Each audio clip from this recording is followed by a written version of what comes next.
Lori, Okay, we're recording.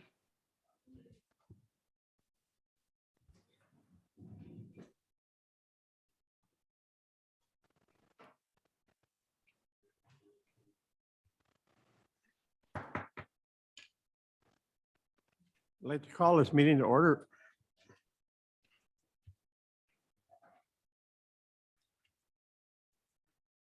First thing on the agenda, we'll observe a quick moment of silence.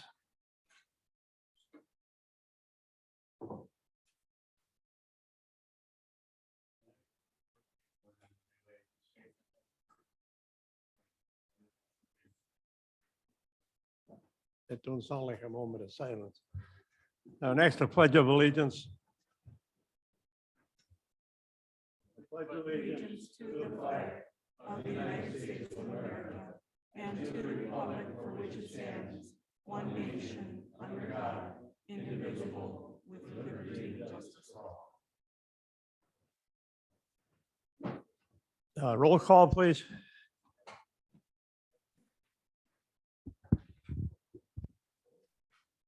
VTech. Here. Huber, Here. Hennanen. Here. Weiner. Here. Shooty. Here. Murdig. Here. Negro. Here. Laura, thank you. Mackenzie. Here. Quebec. Here. Metzinger. Here. Campbell. Here. Kinney. Here. Portman. Here. Brannick. Here. Kufal. Here. Jennings. Here. Here. Corpola. Here. Mika. Here. 20 present. You missed me.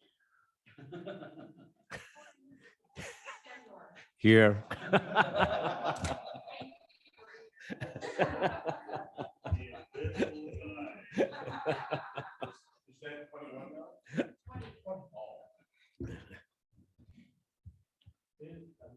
We need a motion to adopt the agenda. Second by Captain Shooting, second by Marty Reagan. All those in favor say aye. Aye. I can't hear what you're saying. Are you guys using your mics?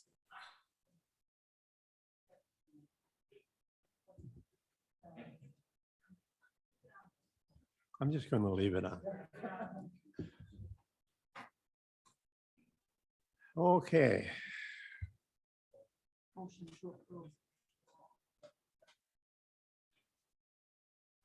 We needed a motion to approve the agenda.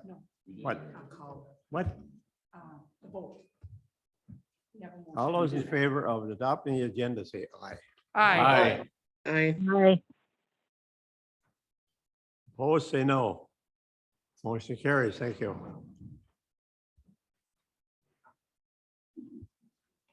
Next, we need a motion to go into public hearing in regards to the proposed budget. This next on the agenda. We need a motion. Motion. Motion by Philomena. Seconded by Mike. Any discussion? All those in favor, say aye. Aye.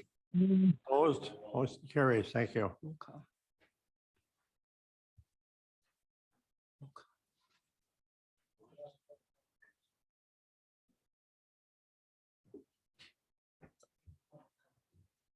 Yeah. Are we gonna have him come up to the table then? Is there anyone that wants to speak on the budget? If there is, come up and give us your name.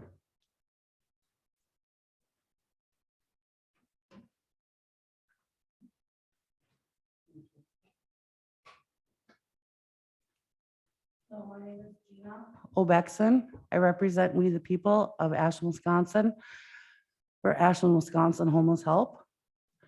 I had tried calling in a few months ago to get help from the county. Everything I do is volunteer. I've been up and running for 3 years. We are a non-stock nonprofit. Everything has been community donated through resources. We are a struggling nonprofit. I've been advised through my advocate I'm also an advocate, Brenda Spurlock, to come to the county and ask for help. The last time I was denied, and I heard that there was going to be, and I'm sorry, I'm a little behind and more, I attend the city council meetings more, so this is my first meeting. So I apologize if I don't understand things correctly here. The last county councilman told me I need to take it up with the new council. And I'm not sure what his name is. The one that was just recently in September. Clark. Is take it up with you? Okay, and I was hoping that we could be put on your agenda. As far as, or even if it's not in the council meeting, maybe a meeting of minds to see if there's some kind of help. One of our biggest fights right now that we're going to be battling is these harsh winters. I was homeless myself for many years with 2 children as a single parent. I became a drug addict. I caused havoc in the county and the community. I had rehabilitated my life, and I have devoted my life to God and helping the homeless. That's something I'm experienced in. I am one of God's warriors. I don't mean to sound crazy, but if you knew what I go through on a daily basis, you would understand. I come here nice, passive. I do get assertive, and I do make things happen. A personal reference could be the mayor, if you bring up my name to her. I've also been on the front page of the paper over 12 times in the last year, and on ABC News, CBS, and KBJR News. So I don't want to take it to that level, but I'm going to need some assistance from the county to help with the homeless population. We have made such an impact on the community within this county. We also help Bayfield County as well. We have so many people that we've helped get sober. We've helped so many people graduate. We've helped so many people get jobs. We've helped so many people change their lives around. And we want to keep going with this, but we do need help. And one of our biggest concerns right now is with the winter weather, there is a shelter opening. The shelter has 30 room, or the motel has 30 rooms. Just a guesstimate, they're going to use about 5 of them for office space, storage, whatnot. So there's going to be about 25 rooms. They don't plan on double occupying them unless they're like family or a relationship type thing. We have over 150 in just the city of Ashland, and that doesn't include the whole county. We have a few people that have died due to exposure. Rachel Darragon's lungs failed. She was chronically homeless. She died earlier this year. She was indoors when she died. Someone had let her in because of how sick she was. We also lost a man in the ravine a few years ago due to exposure. John Fay lost his fingers because of exposure. I have permanent damage, and my lifespan, and most homeless people that were homeless or that are homeless lifespans are really affected by it. In the winter, my hands turn red and puffy. I have no control of that. I'm in pain. I still go out there and I still do God's work. I come to the county asking you guys for assistance. I'm not looking for handouts. I'm looking for a hand up to do God's work as well. Our city and our county has a lot of tourists. We are blessed to live in such a beautiful area. And we have people that are down on their luck, and they are at high risk. I am going to ask today nicely, that you do consider opening maybe a warming place, not a, they got the shelter going on, but for the people that aren't gonna be able to fit when the weather gets cold. When you hear on the news or the radio not to leave your pets or your children or yourself more than 5 minutes outside, you gotta remember that the homeless are sleeping in this. I had slept in abandoned buildings. I have slept in the post office. In the post office. I have done things that I am not proud of. And if I can prevent the next person from having to go through that, I will. For some reason, I'm still alive. And I believe that my purpose is to make sure that us as the city, the county, and community don't look down or frown upon the homeless, but take their lives as serious as the next person's. I appreciate your time. If I could leave my email, phone number, or information with somebody, I would really like to expand on this and also be notified for the next meetings. I come with my assistant director today, Casey Ladine. I have a multitude of over 750 people that will not fit in this room. So we came here today. We would like to know the next meeting. If there's nothing that we can do in between, to see if we can get something worked out. There's a lot of supporters and a lot of people that that really care. And I hope that your guys' hearts and minds are open, and keep that in your thoughts. I appreciate your time. God bless you. I'm gonna take this over here, bring it back. Thank you. Anyone else want to speak on the proposed 2022 budget? And I forgot to mention this to start with. We'd like to limit the time for these comments to as close as possible to 3 minutes. Anyone else want to comment on the budget?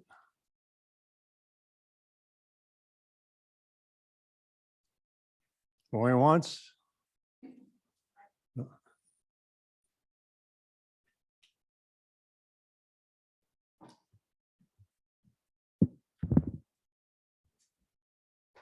My name is Casey Ladine, and I'm Assistant Director of Ashland, Wisconsin Homeless Help. And the homeless population is big in our community. A lot of people don't think so. The homeless shelter will help some, but we have many that are still going to go through the winter with no place, no shelter. So I really think we need to come together as a community and as people just in general and open up a warming shelter for our homeless. Thank you. Thank you. Anyone else want to comment on the proposed budget? Is there anyone online? Anybody else want to comment on the budget? It's the last call. Okay, we're going to close the public hearing on the proposed budget. Need a motion for that? You want someone to make a motion? Second. You have a motion by Mike Berlin, seconded by Kathy Schutte. All those in favor say aye. Aye. Aye. Aye. Anyone opposed, say no. Motion carries. Thank you. Next, we need a motion to go into public hearing on the census redistricting. Motion by Mike Berlin. I'll second it. Who seconded it? Rich Huber. Seconded by Rich Huber. Any discussion? All those in favor say aye. Aye. Aye. Okay, anyone online or in the building would like to comment on the redistricting? Come forward.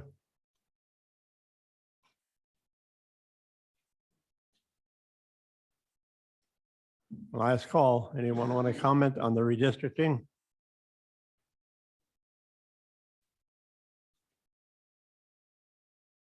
Okay, it's hearing none. We need a motion to approve the redistricting plan. I so move. What? Close the hearing. Oh, yeah, we gotta close the public hearing. Need a motion. I'll motion that we close the public hearing for Motion by redistricting. Kathy, close the public hearing. Second. Seconded by Marty Vitek. All those in favor say aye. Aye. Aye. Opposed? Aye. Motion carries. Thank you.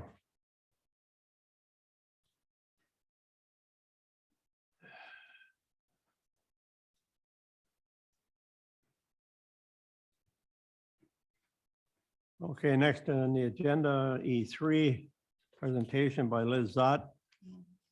Regular public comments. That was in with No, here. other public comments. This is on other things other than these two items. So they can make comments about anything on this. Okay, are there any other public comments on anything at all, other than what we just went through? Anyone have any public comments? Okay, hearing none, we'll move right along. Update from Liz Zott, Ashland County Health Administrator regarding COVID-19, Public Health Administrator. Liz? Yep. Hello, this is Liz Zott, Ashland County Public Health. Just kind of a brief overview as far as COVID-19 activity level within our county. We're still considered to be in high case activity level. We currently have 1,911 positive cases to date. Depending on the lab test, that breaks down to 1,576 confirmed and what we would consider 335 probable. We are currently at 17 deaths related to COVID-19 since the pandemic has started. We have lost 2 individuals over the last month related to COVID-19. We are currently monitoring several outbreaks throughout our county. Outbreaks are currently related to schools and large business settings. Over the last several weeks, we had been seeing on average roughly 30 to 40 cases per week. However, this past weekend, we actually had 20 cases reported between Saturday and Sunday alone. So we are seeing a significant increase in activity this week so far. And also keep in mind that these numbers are the cases that are laboratory confirmed cases. These numbers do not include the number of positive home tests, as many of these go unreported. With home tests, it's the individual that's completing the test. It's up to them to report it themselves. And in many instances, people are opting to not report. For vaccinations, we are currently at 63.5% of our Ashland County residents having received at least 1 dose. The lowest age range currently is the 16 to 17-year-olds, coming in at just under 50%, 48.4. The next lowest group would be the 18 to 24-year-olds at 53.3%.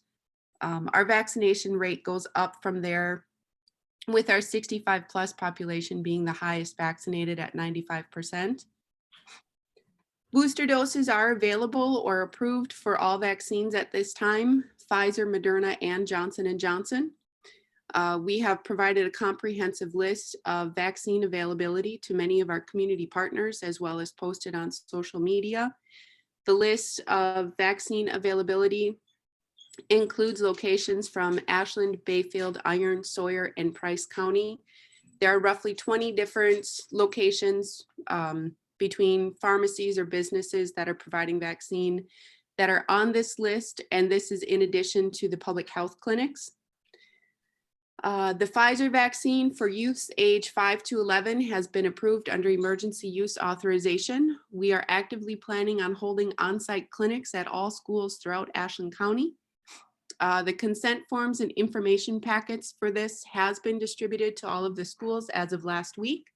We currently have 3 school districts that already have dates scheduled for their on-site clinics, both their first clinic and the follow-up date.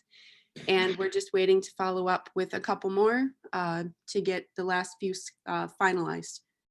Are there any questions? Yeah, I have one. Do you have any numbers or do you keep control of the people who have the shot, but yet get the virus?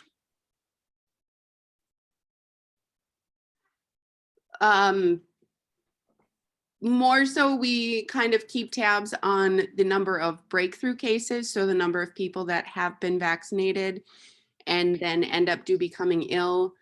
And we're fairly consistent with the state average, roughly seeing about a 20 to 30% breakthrough positivity rate for people that have been vaccinated, but then do end up becoming ill. So you're talking like 20% of the people then?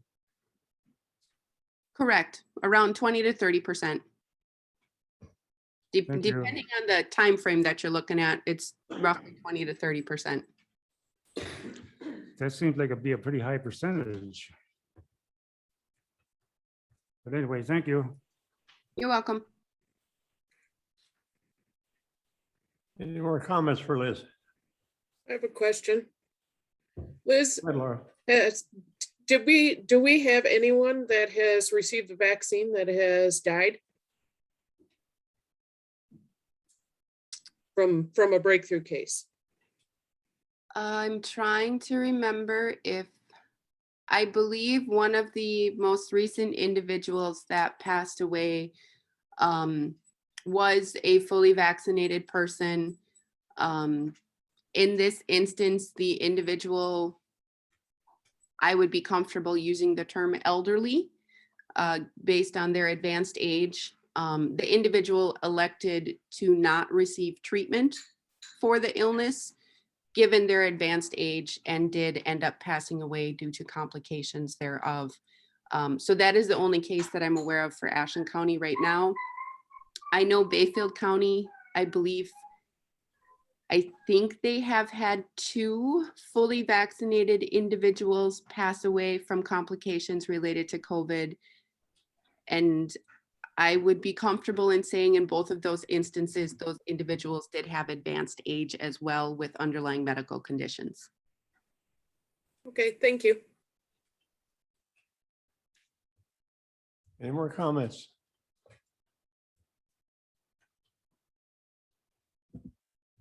Liz, this is Philomena. I just want to thank you for everything that you're doing, and know that we as a community very much appreciate the efforts of you and your staff to work through the pandemic related issues, flu shots, and everything else that you're doing.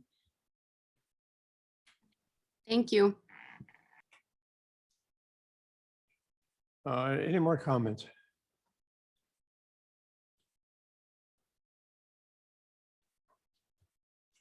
Okay, hearing none, we'll move right along. E4, Ashland County Fair Annual Presentation. Okay, so this is Kathy Schutte, and we have the Ashland County Fair Committee here today, and they're going to give a presentation. And we have some handouts for everybody. And Brett, you can help us? Oh, sure. So what we'd like to do is just give you the financials for the county fair for the past summer. And Doreen is the treasurer, and she's also on the county board. Brett Martinson is the president of the fair. So if you have any questions, feel free to ask. Dan, if we can get that put in the packet, please. Yeah, we'll get that email to you. They did not give us a copy of it, so. Thank you. Right here.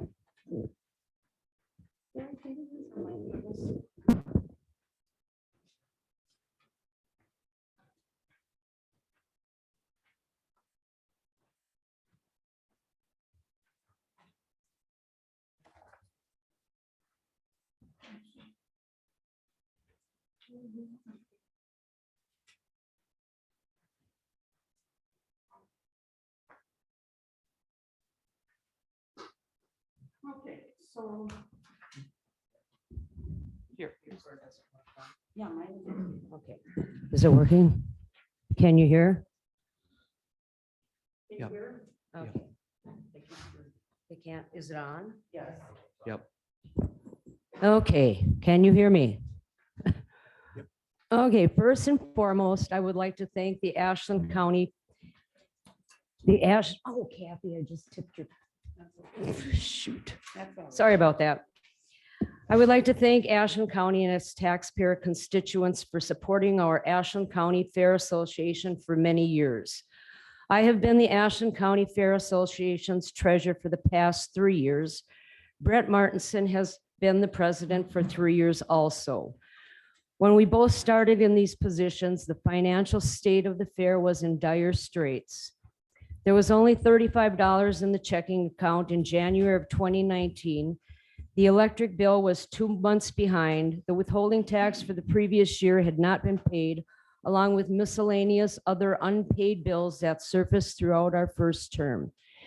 Thanks to the first half of aid from Ashland County for $10,000 in January 2019, we managed to get the fair's financial situation back on track. In 2019, the Fair Association took in $85,000 in revenue. The county provided $20,000 of that revenue. The expenditures came to $67,952 for a net of $17,048. In 2020, due to the COVID pandemic, we did not hold the county fair. Our total revenue was $30,857, which the county provided $20,000 in aid. We received $3,712 in state aid based on the previous year's attendance record. We did not receive any state aid this year because we didn't have a fair last year, therefore no attendance. Our only other revenue came from the renting of buildings for winter storage of campers, boats, and donations. Our expenses for 2020 total $20,364, even though we couldn't hold the fair. So there was a net of $10,493, which helped to carry us through until we could hold the fair in 2021. Thanks to the county aid, we were able to subsist until we were once again back on track. In 2021, the Fair Association received $75,535 in revenue, of which the county provided $10,000. Our expenses for the year were $60,323 for a net of $15,212. If you could, as you should be able to see, without the aid from the county, the fair would have had a difficult time to stay afloat. We would like to get to the position that we can afford to start much needed repairs and improvements to the buildings, grandstand, and the grounds in general. Some of the buildings have been there longer than I have been alive, and I'm 64 years old. In order to achieve this, we need to have a financial cushion built up so that we can plan these improvements and keep the facilities safe and attractive to the public. The county fair is an event that adults and children have looked forward to each year. It is a great reunion of family and friends and a great asset to our community. It would be very sad to see it come to an end, thus ending a tradition that has been enjoyed by many for 126 years. It started in the year of 1895. It brings much pleasure to see children having a good old country time, whether they are exhibiting an animal or arts and crafts, serving the attendants at the 4-H dairy stand, or pigging out in the pie eating contest. It is great to see the Knights of Columbus who have been with us for years, and their proceeds from the fair go to a very good cause.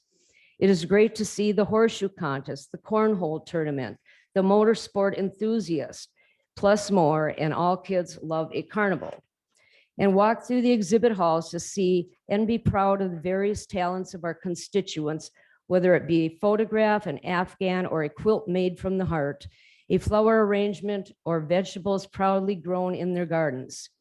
It is great to see our future farmers of America proudly showing their animals because they have worked so hard to train them to be able to show us in public all their hard work. We need these future farmers and 4-Hers to maintain our future. It is also great to see friends and neighbors visiting each other at the fair, and many of them putting in special efforts and time to host this event each year. Therefore, with much respect, we are asking the county to continue their aid to the Fair Association, hopefully reinstating it to the $20,000 that was provided before the pandemic. We thank you and our constituents for the financial support in the past. Thank you for your consideration. And Brett will go next. Yeah, so just to follow up that with Doreen, I'd like to thank the county board and the county constituents for continuing to help us out. As Doreen said, we did well this year. We have a cushion and we'd like to take the funds that we get from the county and put them towards. The big thing is lighting at the fairgrounds. It hasn't been updated probably since before I was born. So that's kind of what we're shaping it towards. And I think originally when the county, I look back in our documents from when it was first established way back when, originally the contributions from the county were to be used as maintenance updates for the buildings and for the grounds, so that they knew where that money was being spent. So we appreciate any and all of that. Whatever we receive will be, happy with, and we appreciate your support. And the last thing I'd like to say is each year at the county fair, they have a pie. The ladies in Marengo and around the community make pies. They have a pie auction. This year, the pies the total was $6,500 per pie. Yeah. One person paid, somebody correct me, was it 600 or 500? 500, I think. $500 for a pie. It was a wonderful pie, and it goes to the 4-H clubs in Ashland County. None of it went to the fair. It went to the 4-H club to do, so they can send kids to summer camp and stuff like that. And everybody is a volunteer at the fair, except for the treasurer and the secretary. They get a salary. Brett doesn't get anything. I don't get anything. But these two girls work all year long. And if you can imagine the 18-hour days and 4 days in a row at the county fair, it's busy. So anybody have any questions? Bill? This is Bill Metzinger. Is there any buildings that you plan on improving immediately? All of them. No, I'm just saying specifically, what's your plan? Are you going to take one building and? Well, we do have one that is kind of in critical condition, and it's our rabbit barn. So I know some of you were out there at the fair. Bill, I know you were there selling a good turkey leg. But the rabbit barn, if you look at it, it's a sad state of affair, that building. It's actually unsafe, I think. And so we'd like to either fix it up so it's safe or demolish it and build something that we can afford to build that would withstand the test of time. That's really our emergent one. I tried to get a grant for it 2 years ago through it was Egg Star at that time, and I tried to get it at 5,000 so we could even put up a bigger shed, and we got denied for that. So that's kind of like our immediate thing right now. Thanks, Bill. Any other questions? We're free to ask. Yeah, this is Matt McKenzie. I'm looking at your vouchers here, your statement expenses. And I'm just curious, how do you decide what you pay your judges? There's only 2 of them that are the same there. Is it based on some kind of time schedule that they put in, or is it just arbitrary? The judge. I think one thing, some of the judges are only, you have to be qualified to judge at a county fair. So Kathy, can you use a mic? It's hard to hear you. So part of the problem is that you have to be certified to judge at a county fair. You can't just pull somebody off the road and say, will you judge cows? They have to know what they're doing. So they have, if they don't have a lot in their daily plan, then their income or their amount of their check would be less. But if you're doing cows and beef and chickens and everything else, then you're there 10 hours for the day. So it's So- paid by how much you're doing. So is there a schedule then of what you get paid? I mean, is a repeat judge get more money than somebody's first time, or how do you come up with that? I would have to refer you to Gina on that, Pierce. Okay. And I can get that answer for you. I do know, as a side note, we are looking for a cattle judge, a certified local cattle judge here. So if you know anybody that has expertise in that, we would appreciate that. I've eaten a few. Anyway. Anybody else have questions for us? This is Liz Franek on the phone. Can you hear me? Yes.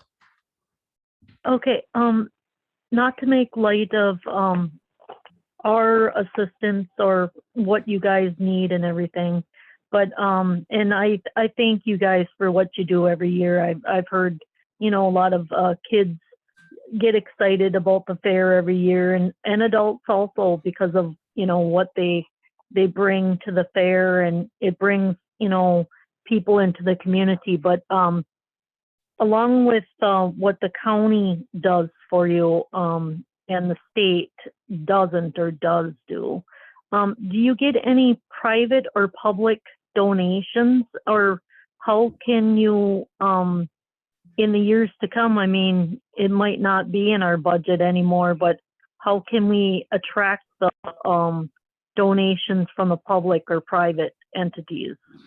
Thank you. That's an excellent question. We have been working on pushing some of the larger businesses in town to help us donate, to make that happen. When that comes down to it, we're going to have to push hard, lean hard into those donors to make that happen. We do a couple of things. You'll notice. Let me look at it here. Oh, sorry, fingers aren't working. On page 2 of my document, Brent. Yeah, I gotta go to the Donation. advertisements. So we do a really, for the smaller businesses that want to contribute, we do a banner advertisement, and you'll see on that list, it's pretty reasonable. There's a couple like for instance, Lulich, they give us 500. And we may have to raise those banner rates to kind of help with that, or think more creatively to draw in more private funding. I did forget to mention that we did apply. The state has a grant that they got approved because of COVID for loss of funding from the previous year. I did apply for that for us, but I have not received word back yet.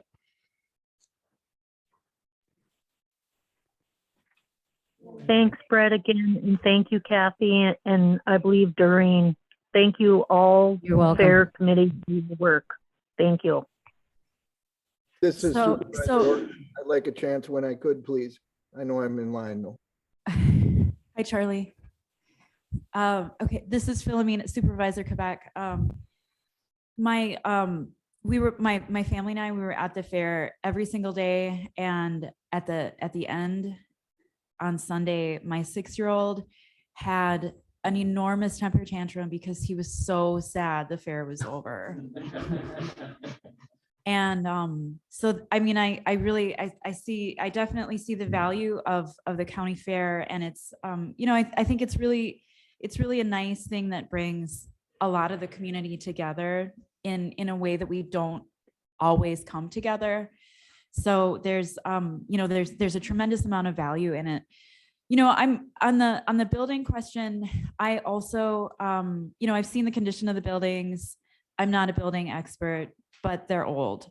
And certainly, you know, we should maybe figure out some kind of schedule about, you know, the rabbit barn maybe first, and then some of the other buildings as we move forward. I'm working on some building projects at the tribe, and building costs are just through the roof. So even like a little porta potty is about maybe $100,000, $150,000 at this point. So you know, this is going to be it's going to be a challenge. I'm wondering, you know, Dan, if there's a way that the county could, if somebody in your staff could help to think through some of the options for financing the buildings for the fairgrounds. I mean, there's possibly rural development funds. And oftentimes with USDA in a county like ours, where it's very low income, we can get free money, but then we have to leverage some amount. So maybe that $20,000 that the county is providing could be the leverage that the Fair Board would need in order to get enough money to replace that building or repair it, or, to get it into a usable condition. I mean, certainly we shouldn't let buildings go to the point where they're dangerous, because that the last thing we want is for something to happen. So, I think let's figure out solutions. I do some grant writing, and if there are, if there's a project, please feel free to get a hold of me, and I'll try and carve out some time and put some words together if that's something that might be helpful for you guys. Yeah, and we can definitely look.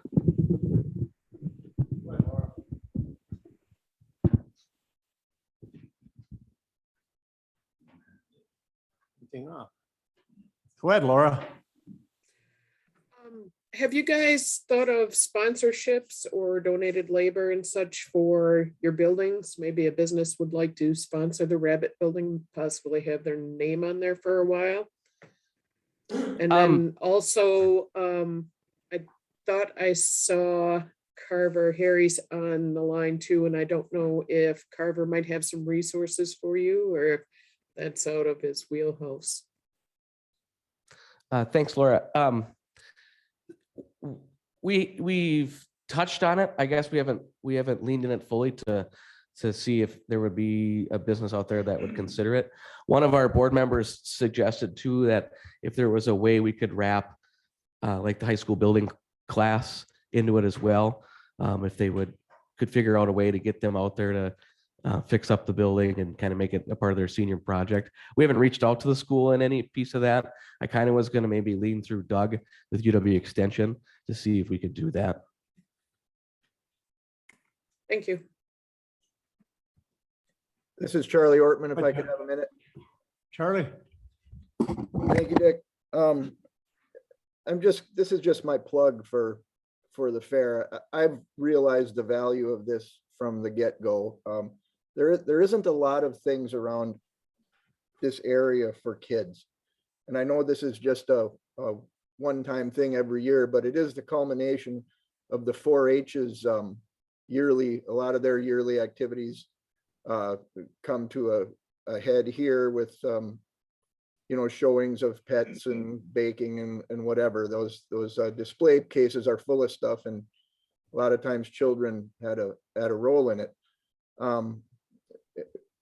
Not having things for children, it's clear through lots of studies that they have choices. If they don't have positive choices, they'll go to negative ones. So we need to have these positive experiences for them to start enjoying, and then they have these positive experiences to make them go, no, I don't want to jeopardize that when a negative opportunity arises. So I think we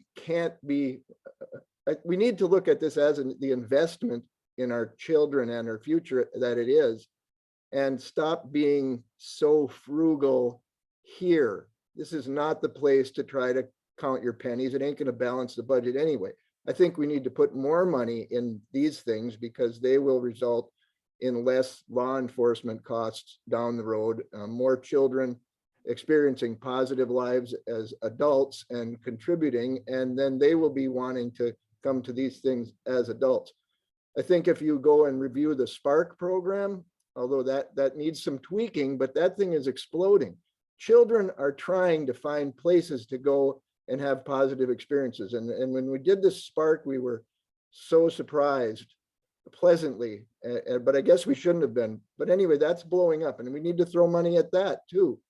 So I would guess my ask of Brett, and thank you for stepping up to do the fair, is why don't you try to make a value statement and show the investment payoffs this fair provides as far as children participating and the community participating and the numbers of people that actually do the things that make people come and look. I know we used to have softball games down there. We have these tractor pulls. I'm still pushing for a lacrosse game down there because this is also a place for us to demonstrate and highlight our all the different cultural aspects we have here. And we are on ceded territory, and I think we need to really try to highlight our Native American treasures we have here. And lacrosse is a game of friendship and problem solving. There's a lot of lessons to learn. I know Doug will work with you on that, and I'm sure Phoebe and Bad River. I know they're trying to do this already, but this is an opportunity for us to do all the good community building we can, and we need to be thinking of how we can do more of that all the time. This is really a show place for us to get our community where we want it to be. And I've already spoke too much, but thank you all. I love the fair. I will support it as much as I can. Thank you, Charlie. Bill. I just like to thank the Fair Board for giving us this update. I think this is really good to know what's happening. And I would like to see that this is actually done at the annual meeting, this meeting. So I think this is very good. If we had any questions, we can ask them. And I think the board does a great job and all the volunteers do a great job. And so I am thankful for this. Thank you. Thank you. Your advertising budget is nearly $1,000. The county gives the Ashland Chamber of Commerce $35,000 a year to promote tourism. I would suggest that you lean hard on the Chamber of Commerce to carry more of the burden of promotion for the Ashland County Fair. That would free up money for you for projects you need, but hopefully it would bring in more revenue, which would enhance your ability to do some of these projects.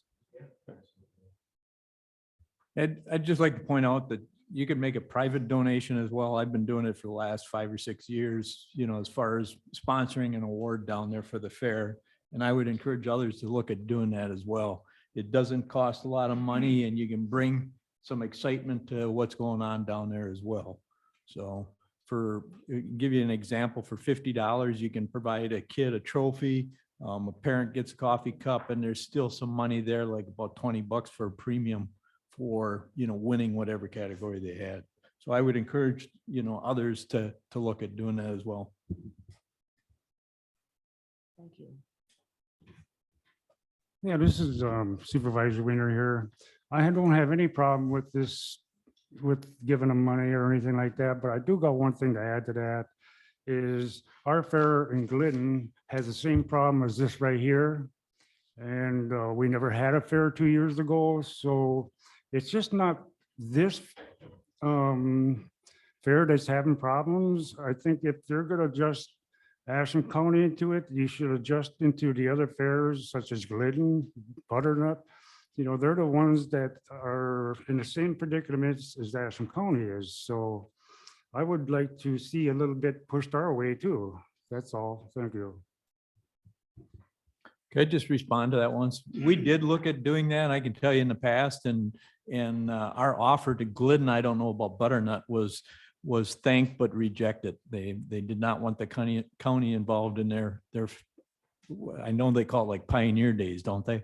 Actually. They do have a separate county fair. Butternut does. All right, but they respectfully turned it down, so. Any other questions? The last thing, 72 counties are in Wisconsin, and each one of them have a county fair. And that's why Maringos is called the Ashland County Fair. It's separate from the rest of them. I want to thank each and every one of you county board members for listening. Kathy, can you use the mic? I'm using the mic. I want to thank each of the county board members here today, because without the help from the county, this fair will not stay going. We need the help of the county budget. So thank you to each and every one of you. Come to the county fair, get a turkey leg from the Knights of Columbus. 4-H sells barbecues and strawberry sundaes. It's a great place to take your family to. So thank you.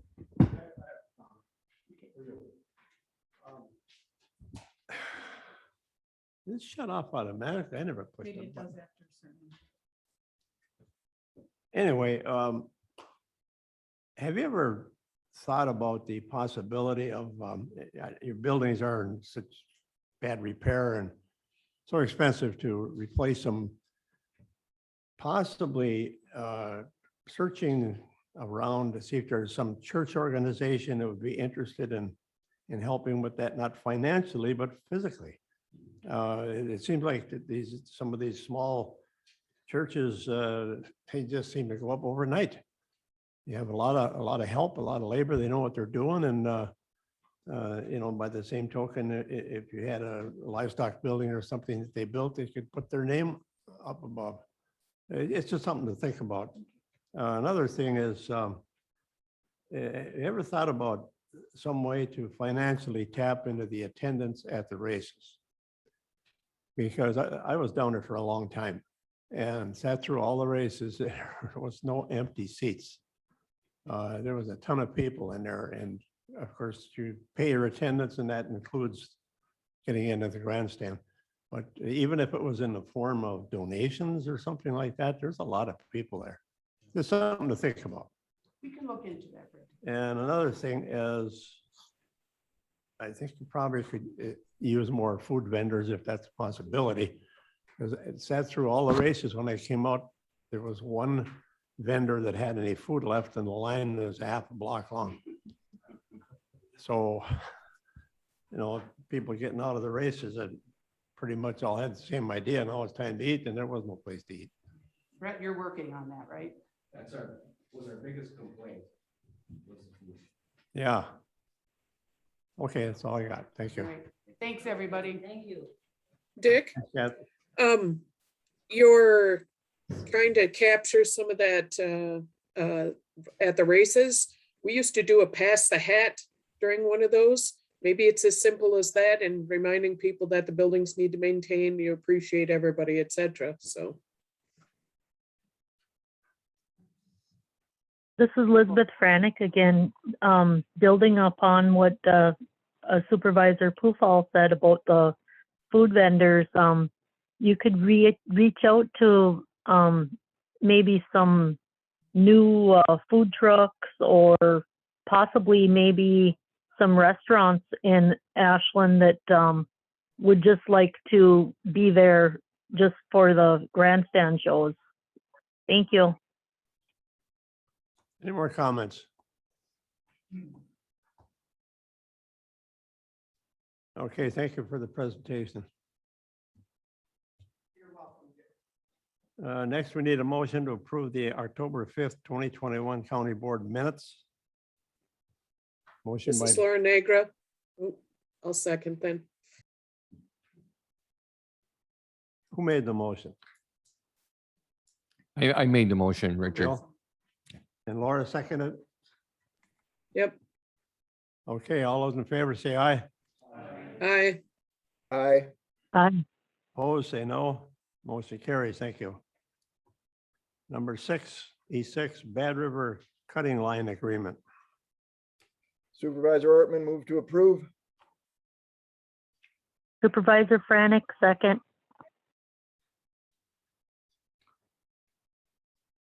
Who made the motion?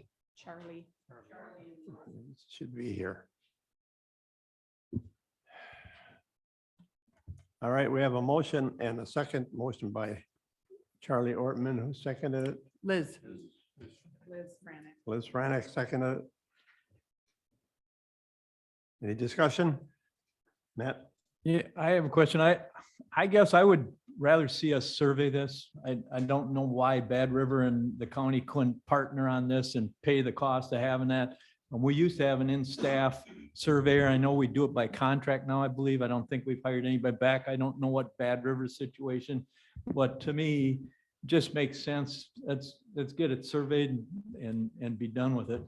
Even if we split the cost, it would, but I'm all right with things going on with the gentleman's agreement, but in this situation, we are talking money indirectly. I mean, there's wood that's going to be sold off of that. It takes away any questions and just get it done. Does anybody from the tribe have an estimate of what that would cost?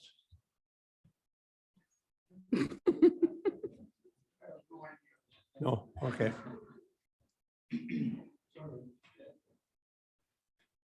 Bill? No, I think this is such a small parcel. It probably wouldn't pay to get it surveyed. I think they came to us rather than cutting down on the expenses.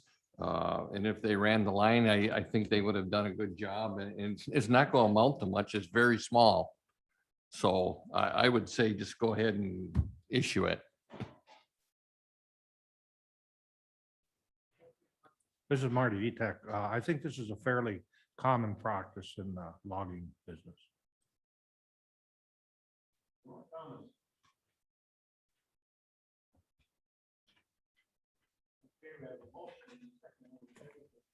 Hey, Dick, I'm sorry. I just have one question. Hey, Dan, has our forestry department been involved in this at all? No, our forestry department has not. We currently only have half a person in forestry. Okay, yeah. That's it.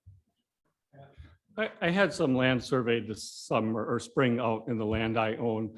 And there are some costs associated with this. When you're going through the woods for them to survey that and put stakes there, they need to do some clearing. And you can spend a fair bit of money quite quickly going through woods so that they can actually do that. The other thing you should do if you're going to survey it is that you should then drive, steel stakes or something so that you benefit in the future from that boundary. But knowing what those costs are, I would support this much more so than surveying and then trying to market.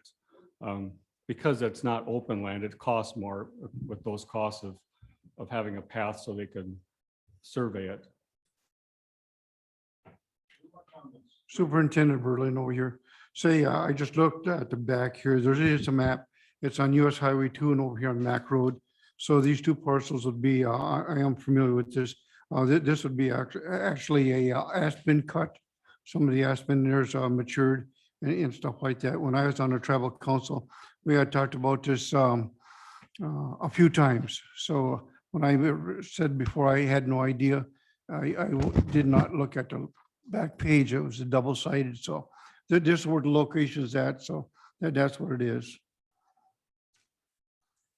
It's right on the edge of town.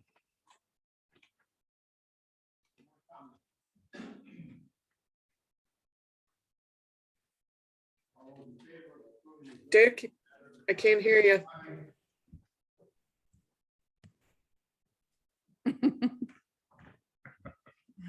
Got a faulty microphone. All those in favor of approving the agreement with Bad River Tribe, say aye. Aye. Aye. Anyone opposed? Aye. Motion carries. Thank you.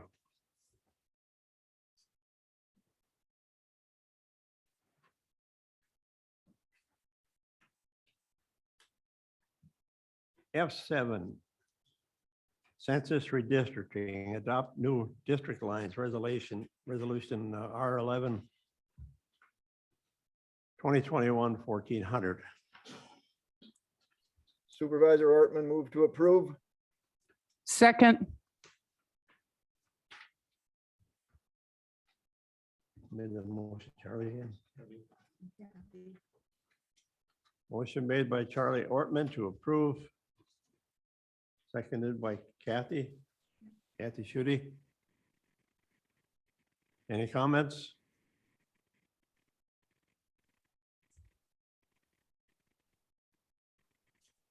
Okay, hearing none. All those in favor say aye. Aye. Aye. Aye. Aye. Should we roll call this one or not? I don't think we need one. Hmm?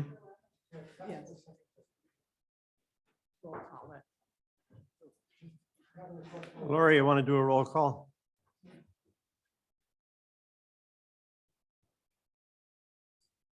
Huber, Yes. Kennedy, Yes. Weiner, Yes. Shute, Yes. Burdick, Yes. Yes. Negro, McKenzie, Yes. Quebec, Yes. Metzinger, Yes. Campbell, Yes. Kinney, Yes. Ortman, Yes. Brannick, yes, Hopewell, Stendor, Yes. Jennings, Yes. Berlin, Yes. Corpola, Yes. Mecca, Yes. Vitek, Yes.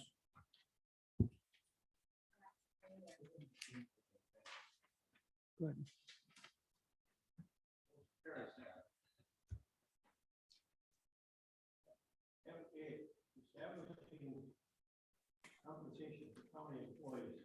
Dick, your mic.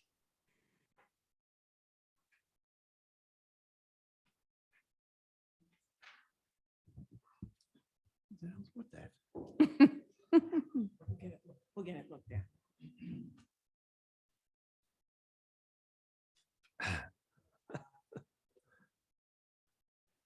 We have technical problems with this microphone, people. I'm not shutting it off.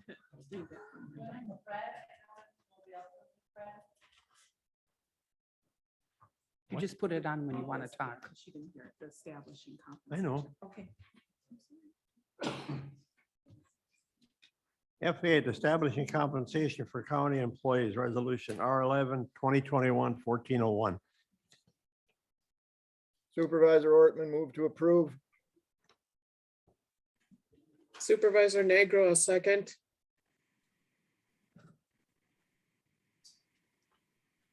Who made the motion? Motion by Charlie Ortman to approve. Second by Laura. Negro. I Discussion? have a question on that. In that resolution, it just says jail cooks $15 an hour. Does that need to be designated? Because I thought from our minutes, it was, we had made sure to make sure everyone in the county had $15 an hour at least? Or is this the only position we need to bump? The jail cooks were the only position that were below. Everybody else is above 15. Okay, about time then, Except for thanks. LTE. Except for LTEs, and that was, oh, everybody was okay with not having LTEs at 15. This is Okay. Mackenzie. Does this include the LTE jail cook? Because there is one LTE jail cook that I think, and No, it's it's permanent employees. I, All permanent employees which are making at least $15 an hour now. I thought the discussion was to include the LTE for the jail cook.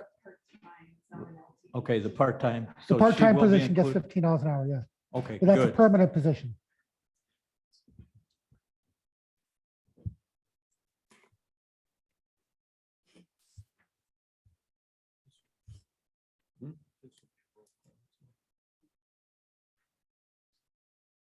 Lori, you want to do a roll call? Kennedy, yes. Weiner, Shute, Yes. Burdick, Negro, Yes. McKenzie, Yes. Quebec, Yes. Metzinger, Yes. Campbell, Yes. Kinney, Yes. Ortman, Yes. Brannick, most definitely yes. Hopewell, Yes. Stendor, Yes. Jennings, Yes. Berlin, Yes. Corpola, Yes. Mecca, Yes. Vitek, Yes. Huber, Yes. 20 yes. pass. Oh, I do have one question. If you're not speaking, can you turn your microphone off? Only a certain number of microphones can be on, and otherwise it cuts other people off. That which is why the chairman keeps cutting off.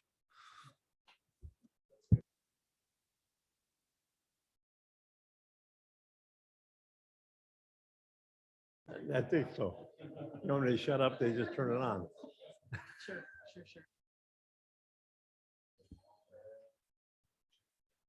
Okay, motion carries. Thank you. Adopt the budget.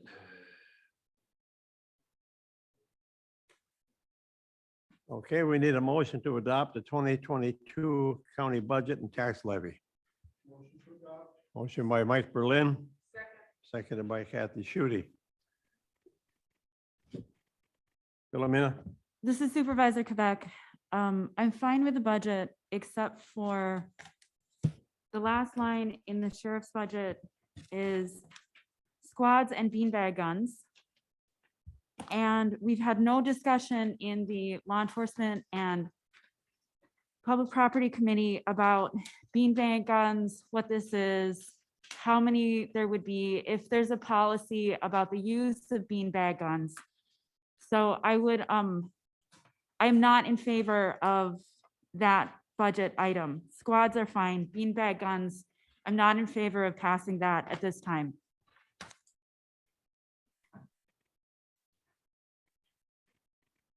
any more comments? Go ahead, Dan. Mr. Chairman, I'd like to address the supervisor. Most of the money in there is for the buying 4 squads. What I would suggest is that as part of passing this budget, that you put a hold on any beanbag purchases until the appropriate committees had a chance to review that. And then let the appropriate committee decide if that purchase can go forward. Otherwise, the money can stay there and the sheriff can reappropriate to whatever else he needs to in his department. Would that be reasonable? I mean, can we somehow reflect that in our action, or is it sufficient to put it in the notes? I would put the motion that go to approve this budget specifically stating that, so there's no misunderstanding the intent of the county board. So I'd ask, maybe you want to ask the supervisor to amend his motion to include that. The motion maker takes the recommendation to amend the motion to reflect. Thank you. And to clarify that for the clerk, that means the motion is to pass the budget as approved.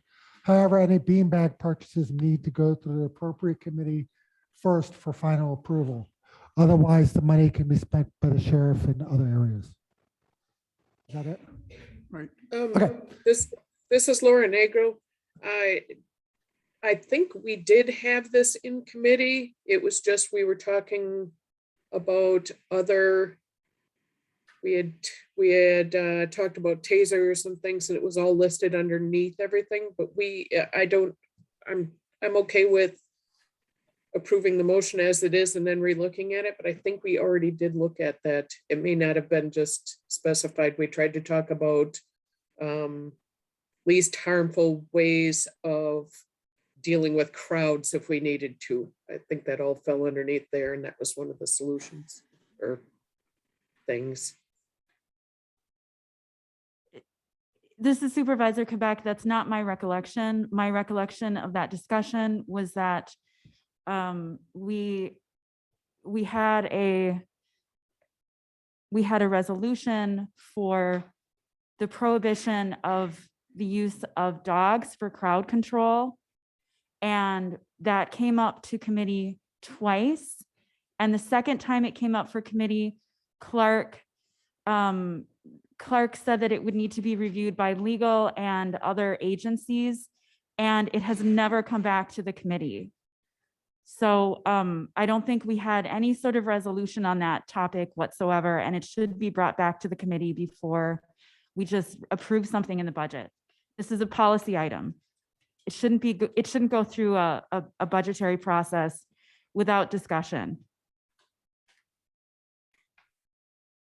Okay, next time I make the agenda, then remind me. Any more comments?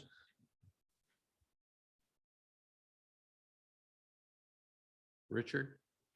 Bill? Well, could we just take out, where was it again? Could we just take out And beanbag guns, just delete that. That was his motion. I mean. Just take it out of the budget completely. You saying leave the amount the same, just delete the wording being. Yes. That's his motion. Well, the motion is that, Ashley County has been allowed to buy the 4 squads. Mike, can you use your mic? The motion was amended to reflect that Ashland County would be allowed to buy the 4 squads, and anything else should come back to committee.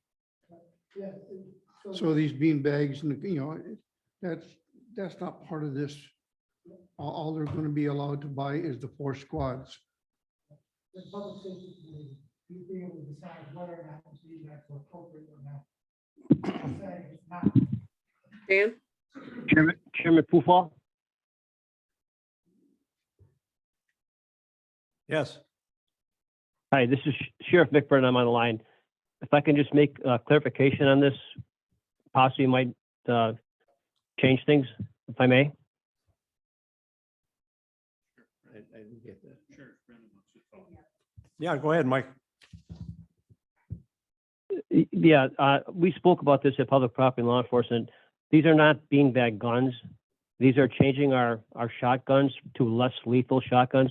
The ammunition is a less lethal round. It's a beanbag round that would be used for shotguns, so that officers have an option other than deadly force in a situation where they come up against somebody who might be armed with an edged weapon or a pipe or a club, that the officer would have a less lethal option that they'd be able to use that would be more effective than a taser at a more greater distance to be able to help control the situation without having to use deadly force. They're not beanbag guns. They are just beanbag 12 gauge rounds. We were taking our 12 gauge shotguns completely out of our arsenal and trying to convert them into less lethal weapons. That's what that was about. Thanks, Mike. Anyone You're else? welcome. Any more comments?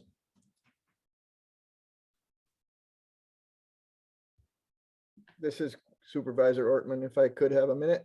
Go ahead, Charlie.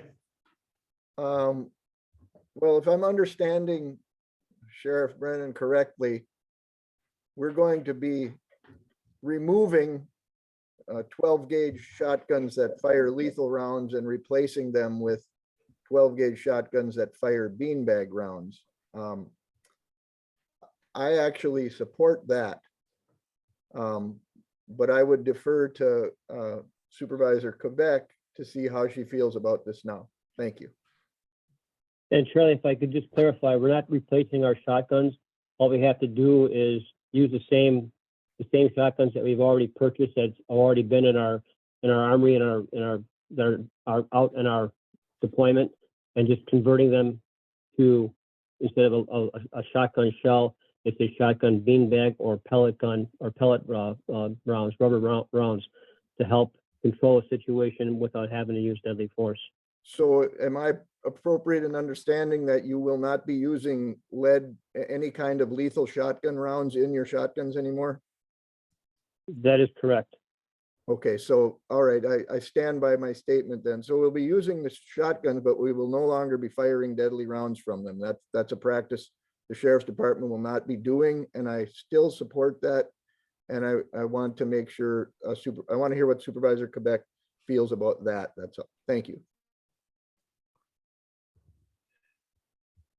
Ron. Yeah, this beanbag thing, what we're doing here is going to non-lethal weapons. We're saving people's lives with this. I don't see where there's really any discussion on it. It just needs to go through. So I reviewed the minutes from the January 25th meeting of our committee, and there was a discussion about changing to non-lethal weapons for the purpose of crowd control.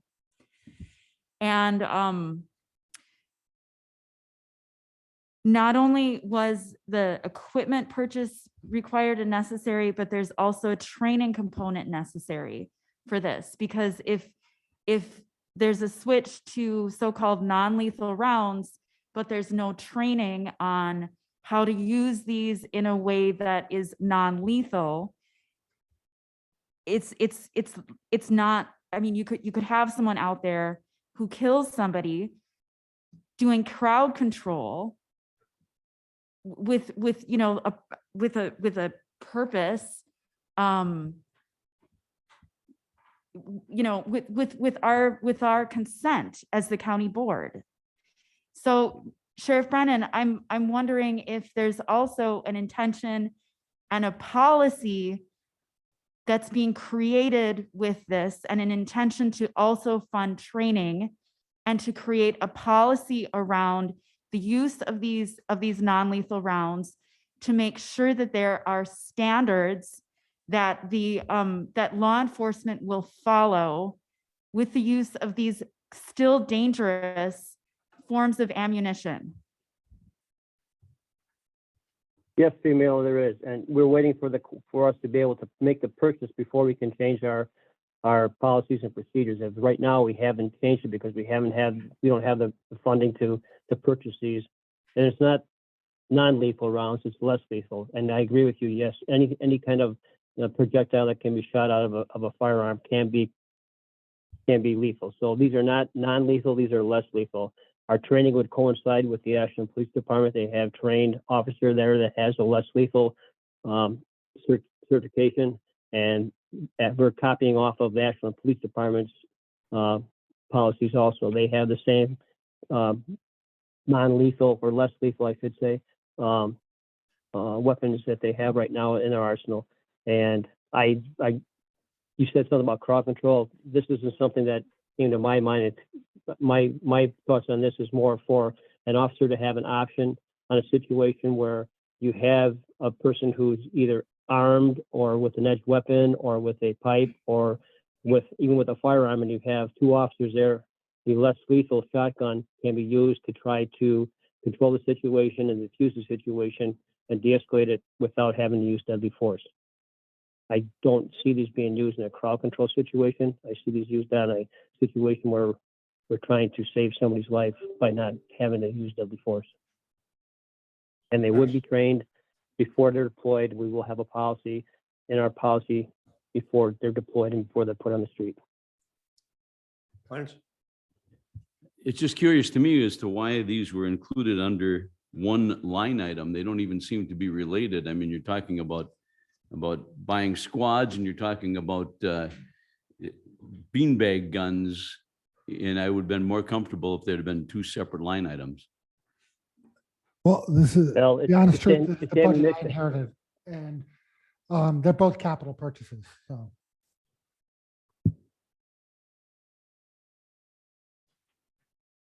Any more This discussion? is Supervisor Franek. With the drug and crime prevention, we have 2,500 in the budget for that. You'd think that in the future, is there any way that we can attract like grants or anything to fund more? I mean, prevention right now should be the big thing that we should focus on. I mean, drug and crime is getting rampant in our community.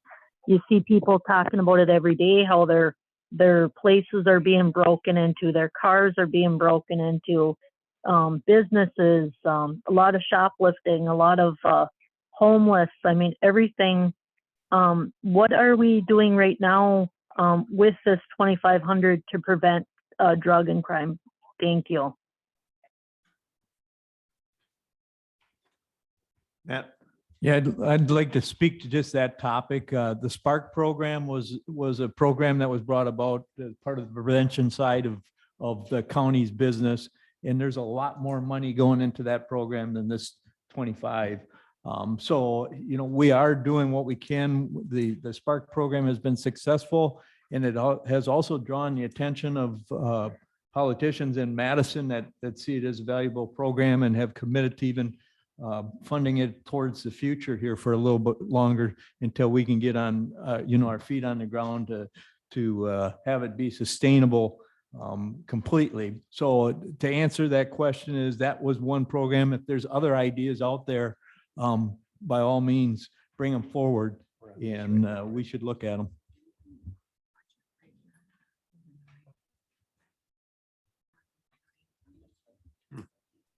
Supervisor Ortman. What about, One more kick, please. can I just piggyback really quick? Officer Brennan, is there anything that we could propose to the school as having a student that is going into law enforcement have his last year of high school be a junior deputy as part of his class? I mean, I don't know how we could do that, but maybe his goal could be as a mentor or something. Could that be a possibility in the future? Well, anything's a possibility. We're always looking for good candidates to be in law enforcement. Law enforcement profession is something that's not that high on the list of professions at this time, and we are actively recruiting people now to try to get good applicants for law enforcement. So I'm open to any type of situation or any type of thing that was going to help us with the law enforcement program. If we have an interested youth that's wanting to do that, we do ride-along programs. We can definitely work on something like that in the future, but at this point, we don't have anything like that. But I'm open to anything. Thank you. Chairman Pooball? Yes. Can I ask the motion be read? Can you reread that motion? See where we're at? Oh, See, it seems like we're stuck in So- a mud here. right. What I have is that to approve the 2022 budget, to include that beanbag purchases need to be approved by the appropriate committee.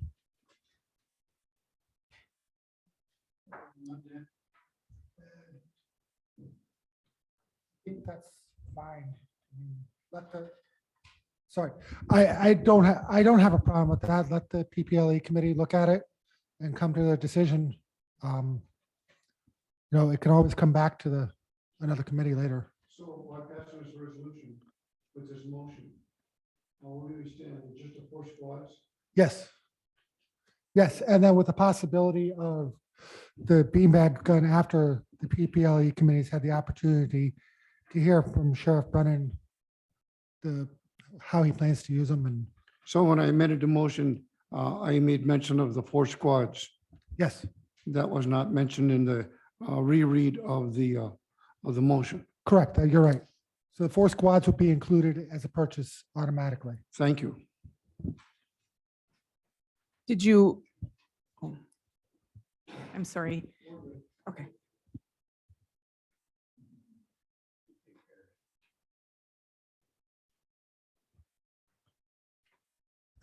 Yeah, Matt. This is Supervisor McKenzie. I'd like to call the question, please, if there's no further comments on any other line items.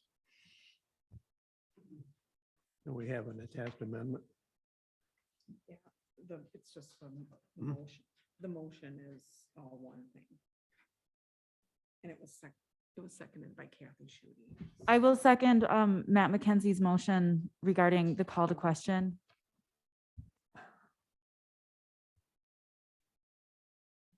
Need a roll call on this?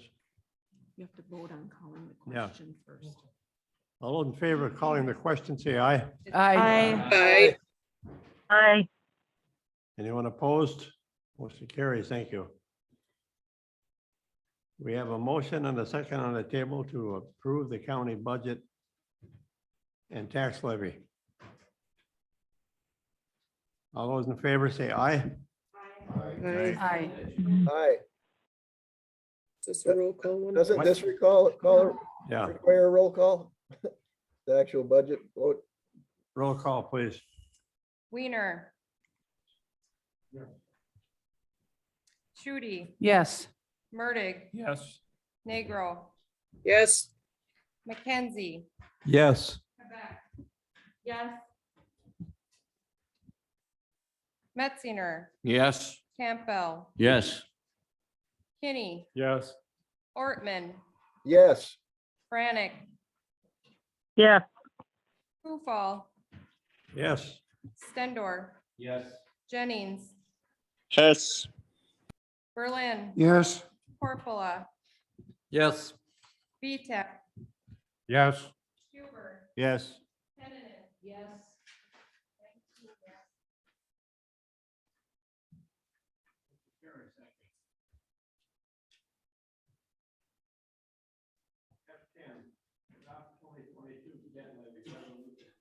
Your mic.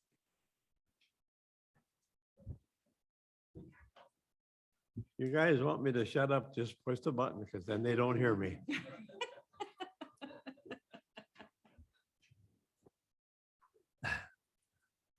Okay, we'll try that one more time.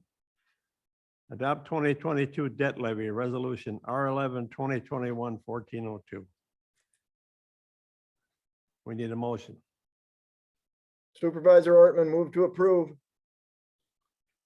Motion made by Charlie Ortman. Do we have a second? Marty? Seconded by Marty Vitek. Any discussion? Bill? The money that we received from the COVID, the $3 million, the money that we did not spend was decentralized. And what does that actually mean? Does it go into the budget or what? Yeah. So when it's decentralized, we can spend it whatever. Right, we took $359,000 approximately of the ARPA funds and we defederalized it. We used it to reimburse ourselves for court expenses. Whenever there's mental health court expenses that were ordered by the court to pay, that's an acceptable use of ARPA funds. So we essentially just swapped out tax dollars for ARPA funds to pay for those. And then we're using part of that money, 270,000 of it, as revenue in our current budget. And the rest of it's going to stay in the rest of it's going to stay in the bank account for future uses. That way it gives us a little cash cushion using the remainder. And we'll probably be defederalizing more as we go to increase our cash cushion. Because as we all know, cash is an issue. We need a roll call on this. Lori, we need a roll call to adopt the 2020 debt levy.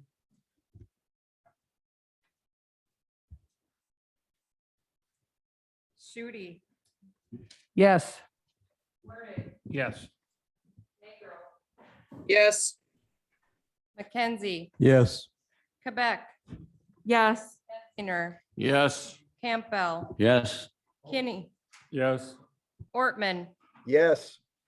Frantic, yes, Hufall, Yes. Stendor, Yes. Jennings, Yes. Berlin, Yes. Corpola, Yes. Vitek, Yes. Huber, Yes. Henneman, Yes. Weiner, Yes.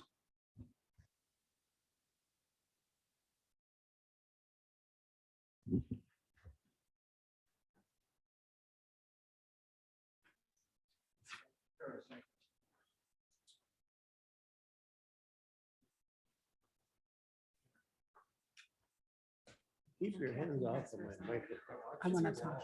I want to talk.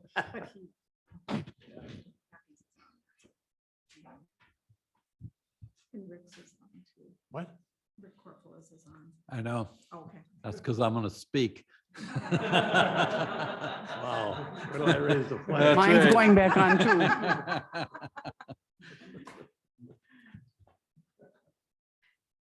You can speak now. No, you gotta. Okay, we're going to go to F11, reappointment of Matt Erickson as Highway Commissioner.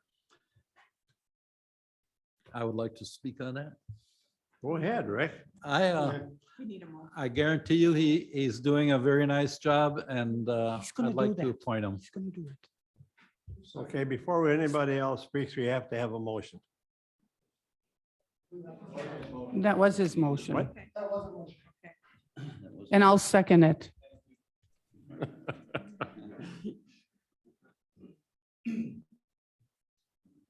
All right, we have a motion and a second to reappoint Matt Erickson as Highway Commissioner. Bill, I'm on the Highway Committee. And I think Matt's doing an excellent job. And when we have questions at the committee meeting, he always comes up with the answer or he'll get back to you. And I think he's very well deserving of being appointed for 2 years. And the committee is actually looking into giving him a longer term appointment. So I would recommend that this be passed. John. Yeah, I know about 90% of the guys that work there. And another thing is that I hear everybody say is that they're treating their employees very well. No, none of the employees have any problems. So employees come first. So I'm very pleased with what's going on. Thank you. Any more comments? Supervisor Ortman, please. Go ahead, Charlie. I support this nomination. I was really impressed with his willingness to step out and back his employees. Just his communications given to us about the budget, whether you agree with him or not, it shows he's active in it and he's looking out for him. And that's a good quality, along with obviously his expertise on the highways. So I support this. Thank you. Any more comments? Hearing none, are we ready to vote? All those in favor of reappointing Matt Erickson as Highway Commissioner, say aye. Aye. Anyone opposed? Motion carries. Thank you.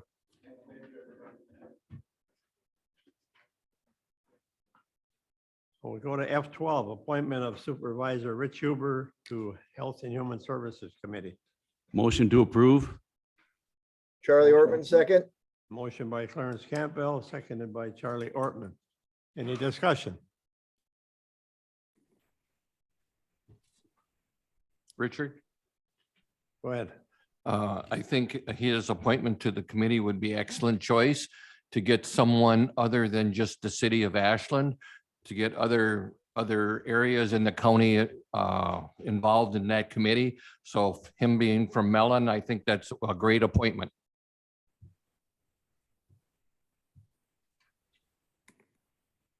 Any more comments?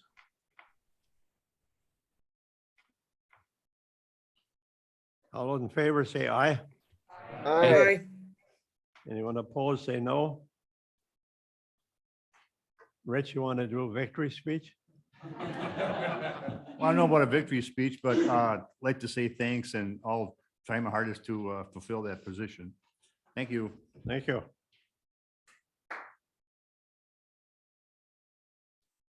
Let's go to F13, aid to counties with Indian reservations.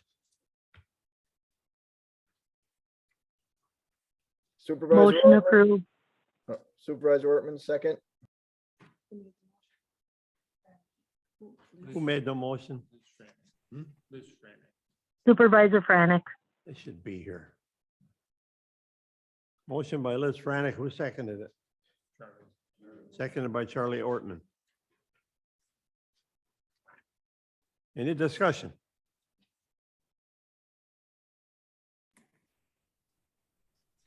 Hearing none, we'll vote. All those in favor? Aye. Aye. Aye. Anyone opposed? Motion carries. Thank you.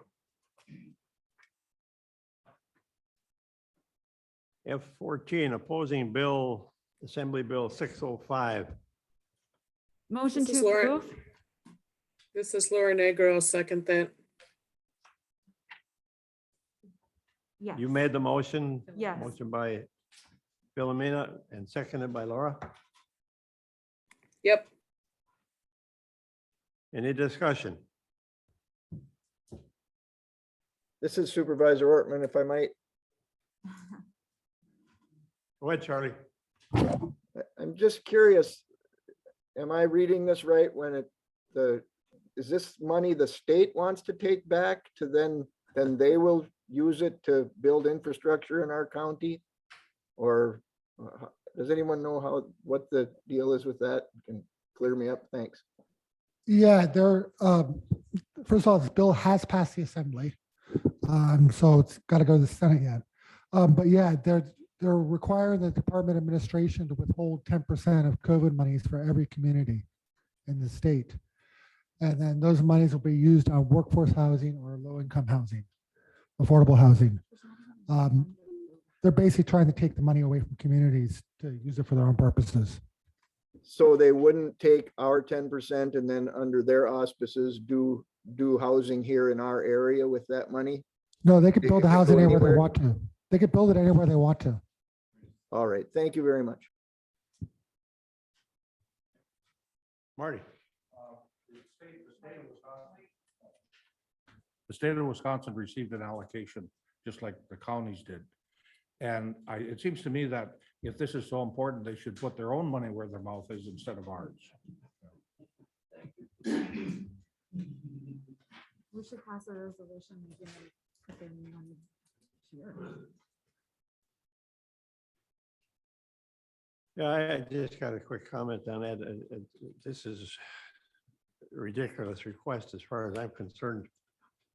This is state government that will not allow us to pull ourselves up by our own bootstraps, raise the sales tax or the gas tax, so we can get our head above water, and then they want to come in and pick our pockets. So I think this should go down. Yeah. All those in favor of opposing this bill, say aye. Aye. Aye. Aye. Anyone in opposition? Motion carries. Thank you. County Administrator updates. Yeah, I just have a couple things. One, first of all, now we've gotten through the most difficult part of the year. I want to thank everyone for being so helpful and supportive, and especially just jumping in right at the tail end of it. So thank you, everyone. Two, we have some building issues. We did go over this in PPLE. The most major one is there's a steel beam up in the attic that has rusted through. So it doesn't structurally support the roof anymore. You can actually see a bow in the roof where it is. We've been trying to no avail to find a structural engineer. Everybody's booked solid and can't come out. So by chance, I met with somebody from Myron Construction yesterday. He's going to recommend somebody from Milwaukee. So we're going to try to get him up here. Now, Bayfield County has some work to do too, so hopefully we can split the travel costs with them. But I am worried if we get a lot of snow this year, that roof may not survive. So bear in mind, there might be a very large bill coming very quickly. And we'll need to do it. Otherwise, it's talking about the integrity of the entire building. There are some issues with the piping for the boiler system. Some of the piping is corroding. We don't know how bad yet. We're still waiting to get somebody to come out here to scope it, take a camera on a tube and stick it through the pipes so you can look at the corroding on the pipes. We'll be doing that as soon as we can. There is an issue at the 514 building. As everybody probably knows, the stairwell in the back was falling apart. Well, that should be fixed now. I believe they're going to finish it this week. But there's something, the bricks on the back of that building too have some issues. The building's sinking, I think, but I'm not an engineer. That's what it looks like. So when an engineer comes here to look at this building, we'll have them look at that building too. So just want to give everybody a heads up. There might be some expensive repairs coming, and if it's a really a lot of money, that might mean long-term bonding. But to the thing with the fairgrounds, if that's the case, then we can tie fairground buildings into that too and do everything at once. So we're going to look at the whole picture at this, but I just wanted to give you a heads up. There is some issues. So nobody's surprised.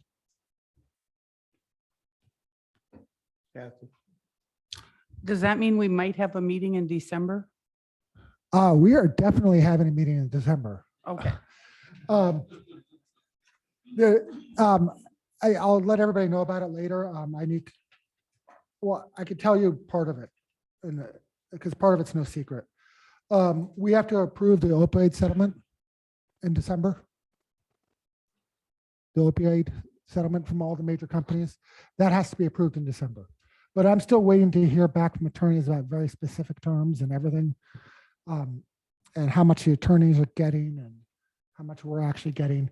But all that will be in place by the December meeting for you to approve. So as far as I know, that's the only agenda item. I have a question. No, how do you feel since you've been taken over, how things are rolling? Well, I think there's a very good and dedicated staff here. I think they all try their hardest.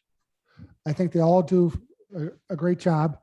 I do think there are a few issues that we need to work on. Most of those issues everybody already knows about. And there are a lot of money handling issues. A lot of just tracking issues.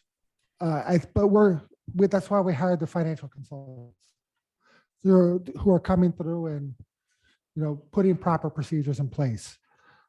Luckily, the clerk's office has been stellar, awesome, especially Sue, and being accepting of moving forward with this process. The treasurer's office has been accepting. Highway has been awesome. So I think we're moving forward. It's just going to take a little time. Thank you.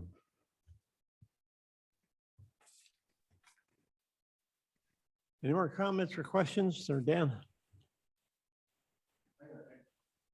Go ahead. I have a question. I don't know if this still is in force yet, but I think a couple months ago, we had a hiring freeze for the county.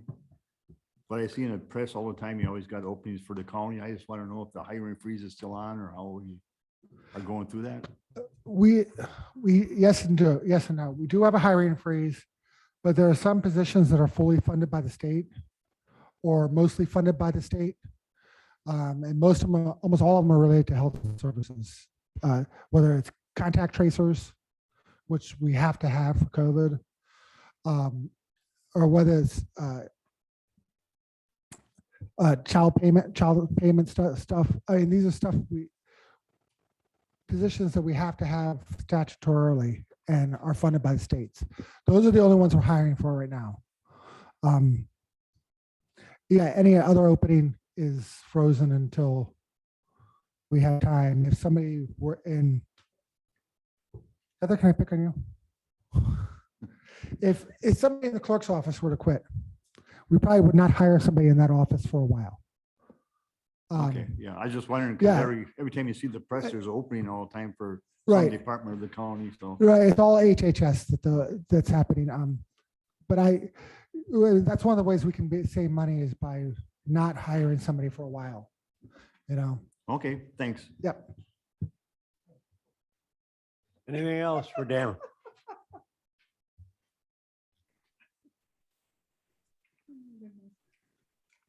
Okay, thanks, Dan. Go to FH, County Board Supervisor reports. Anybody have any reports? This is Laura. I have a little Go ahead, bit to Laura. add on. I have a little bit to add on from what Dan brought up too. As you guys are going through the courthouse, there could be issues with the elevator that's in it. And we've talked about an emergency plan for the court system because the elevator is so old that, sometimes we've been ordering different things off of eBay. If we have a catastrophic failure with that, that's going to be quite pricey and we may have to bond out for that. We also have issues with the exterior of the building, some of the tuck pointing, and it may seem small, but if the water gets in there and starts blowing some of the bricks off, we're going to have issues. That's just that piece. The jail has been implementing different things from the fiscal consultant on their procedures and such. They also have the scanner should be here for the jail, and we'd get because they're good, we got a body scanner, so that way we can watch out for contraband. They've had some interior fixes on the jail, some small, some larger. There was an inspection on a water line that didn't work, so they got that done, replaced, and then they were waiting for the city to re-inspect it. And Dorothy said that they were putting up a new repeater and needed to move some money for the fencing around it to make sure nobody messes with it and such for next year. I want you guys to know what stuff is going on with this, so I'm glad that Dan piped up about what he did, because I was going to make sure and say that, but I feel if we're going to be a county that is run by committees, we should probably do these reports. And I know you guys love long meetings, but hey, look at this. It's 10:47 and we're so close to being done. You want me to be quiet? I'd just like to add the elevator, we do have an estimate for the elevator, it's $100,000. And plus, we don't know what's going to happen when they open it up, obviously. So there could be more expenses. Kathy? One last thing. Most of you know that in the town of Marengo, we had a terrible accident with an airplane where our young people were killed. The sheriff's department in Ashland County were there on the spot, closing roads and making sure everybody else was safe. And I would just like to thank them for doing a great job on such a tragic accident. Good job. Matt? Yeah, I guess I'd just like to give a shout out to Brittany for the work that she did on the redistricting. It was a lot of stuff to do. She did it basically almost single-handedly, as far as interpreting the rules and getting legal opinions where questionable. And I think she did an outstanding job for us, and want to make sure that if you see her in the courthouse, thank her for that. Thank you. Yeah, Mr. McKenzie's absolutely correct. Brittany did a wonderful job. Supervisor Franek, representing the Ashland County Aging Unit. I don't know if with our budget, what is going to be cut through their program. I'm hoping nothing. I hope that we can keep our Meals on Wheels program and the transportation going. I'm just speaking on behalf of them, and I know they're concerns about the future. Thank you. And one other thing quick, Dan shared with me pictures of some deterioration we have going on in the attic due to water leaks, and that's going to have to be addressed because it's going to really raise hell with this building down the line. The structural problems going on right now. Any more comments? Okay, thank you. Oh, Mike, I'm sorry.